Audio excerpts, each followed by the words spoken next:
సరే ఇక మనం చూస్తున్న వైసీపీ నుంచి ఎక్కువగా నేతలందరూ కూడా బీజేపీలో అండ్ జనసేనలో జాయిన్ అవుతున్నారు సార్.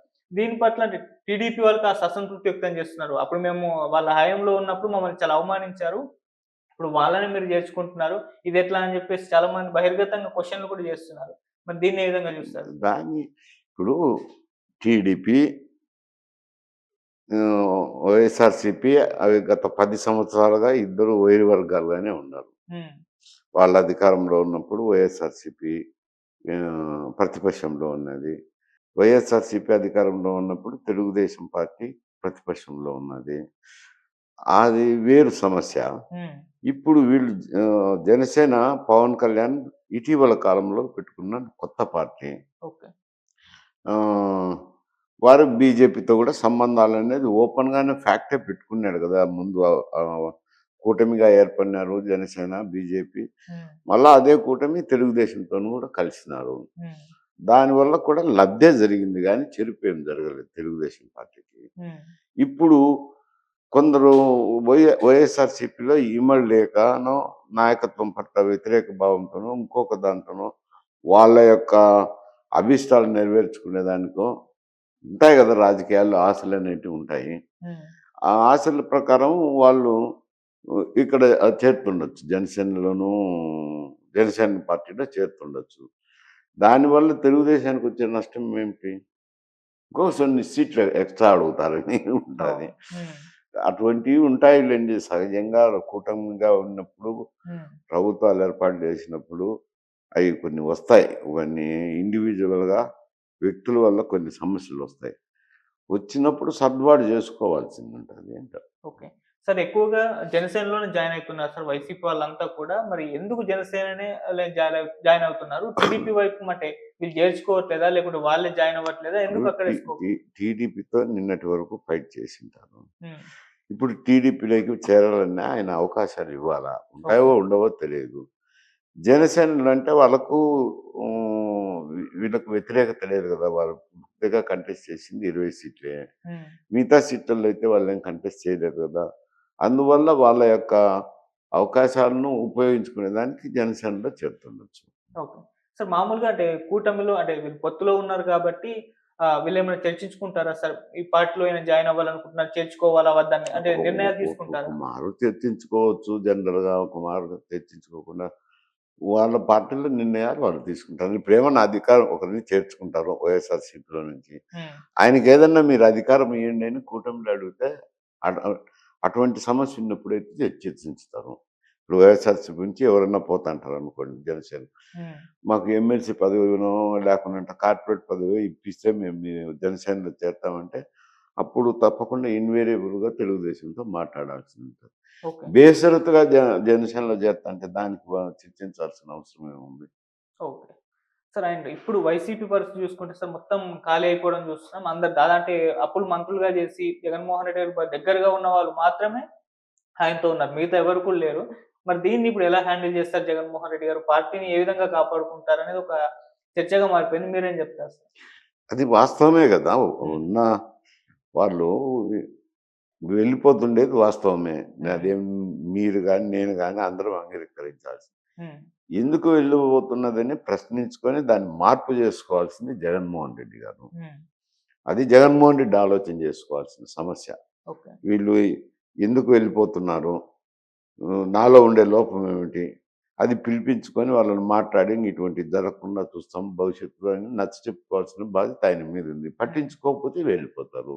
ఓకే. అవి విశ్లేషించుకొని వాళ్ళతో చర్చించి నచ్చచెప్పుకొని నిలుపుకోవాల్సిన బాధ్యత జగన్మోహన్ రెడ్డి గారి మీద ఉంది. ఓకే. అంటే ఇప్పుడు ఆయన ఏం జెప్పి అంటే ఏం హామీ ఇవ్వలేకపోతున్నారు సార్ వాళ్ళని ఉంచుకోవడానికి? వాళ్ళ దగ్గర కూడా ఆయన దగ్గర కూడా ఏం ఆప్షన్ లేదు. ఉంచుకునే దానికి పదవులు ఇస్తామని కాదు. అవును. ప్రతి ఒక్కటి పదవి ఎవరు ఎక్స్‌పెక్ట్ చేస్తారులెండి. అంత రాజకీయ నాయకులు ఆ స్థాయికి ఎదిగినాక ఇప్పుడు హ్మ్. ఆయన ఏమి ఇవ్వగలుగుతారని వాళ్ళు అడుగుతారు. హ్మ్. వాళ్ళు అడిగేది వేరు సమస్యలు. రెస్పెక్ట్ గాని, హ్మ్. పిలిచి మాట్లాడడం గాని, ఏదో అనునయించడం గాని ఇవి చెయ్యాలి గదా! హ్మ్. మనం పార్టీలో పెద్దగా ఉన్నప్పుడు చెయ్యాలా? మాట్లాడడం, వాళ్ళతో చర్చించడము, పార్టీలో ఇన్వాల్వ్ జేయడము. ఏవో ఆయనకు అవసరమైన మేరకు ఆయన ఆలోచన చేసుకొని, విచక్షణ చేసుకొని వాళ్ళని అనునయించుకోవాల్సిందుంటది. ఓకే. సార్ పోయే వాళ్ళెలాగో వెళ్ళిపోయారు సార్. ఇప్పుడు మళ్ళీ కొత్త నాయకత్వాన్ని పుట్టిస్తాం, మళ్ళీ జనాల్లో తిరుగుతాను అని చెప్పేసి స్టార్ట్ చేయడం కూడా అంటే చూస్తున్నాం. అట్లంటే ఏమవుతుందంటే హ్మ్. అప్పుడు వలసలు నిలుపుకోలేడు కదా. ఓకే. అది కాదు పద్ధతి, అది కాదు సాంప్రదాయం, అది కాదు. హ్మ్. ఈ మాదిరి చేసుకొని నచ్చ చెప్పుకొని ఉన్నోళ్ళను పక్కకు పోకుండా చూసుకోవాల్సిన బాధ్యత అయింది. ఇది లేకుండా వాళ్ళు పోయినా పర్వాలేదు, నేను ఇంకొకరిని చేర్చుకుంటాం, కొందరు పోవచ్చు, దానికేముంది. ఓకే. సార్ ఇప్పుడు అది జనాల్లో బెదిరింపు హ్మ్. మాదిరి అవుతుంది, అన్నయించుంటుందా. ఓకే. వాళ్ళని బెదిరించినట్టు సంక్రాంతి నుంచి అన్నారు. మొన్న కూడా ఎక్కడికెళ్ళొచ్చారు. ఇప్పుడు కంటిన్యూ‌గా జనాల్లోనే ఉంటామని జెప్పేసారు. సో, ఈ విధంగా జనాల్లో తిరగడం మళ్ళీ తన కమ్‌బ్యాక్ ఏమన్నా ఇవ్వగలరా? వచ్చే ఎలక్షన్స్ నాటికి పార్టీ మొత్తం బలహీనంగా మారిపోయింది గదా! మరి ఇప్పుడు ముందుండి నడిపించి బలంగా మళ్ళీ పోటీ చేయగలడంటారా సార్? ఇప్పుడు ఏమవుతుంది అనేది ఎవరు చెప్పలేము. హ్మ్.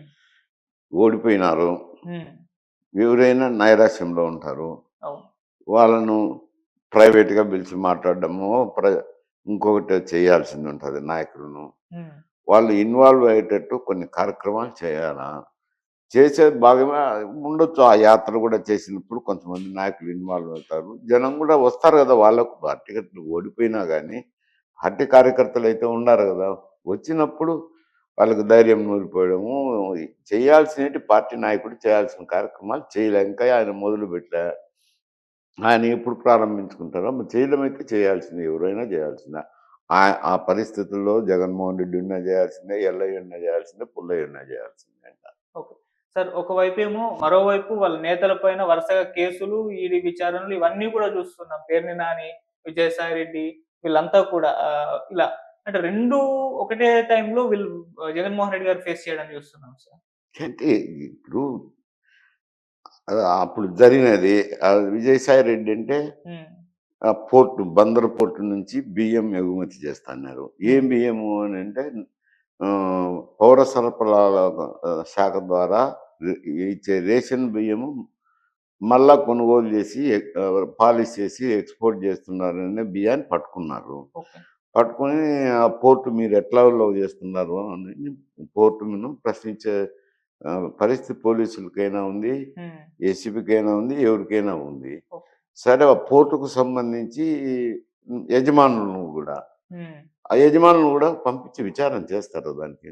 చేయకుండా ఏం తప్పేముంది అందులో? ఓకే. యజమాని గూడా పిలిచి ఇట్లా జరుగుతుంటే మరి మీరెందుకు చెక్ జేయలేదు అనేది అడుగుతారు గదా! ఓకే. వేర్ కోస్ రెస్పాన్సిబిలిటీ అనేది ఉంటది గదా! హ్మ్.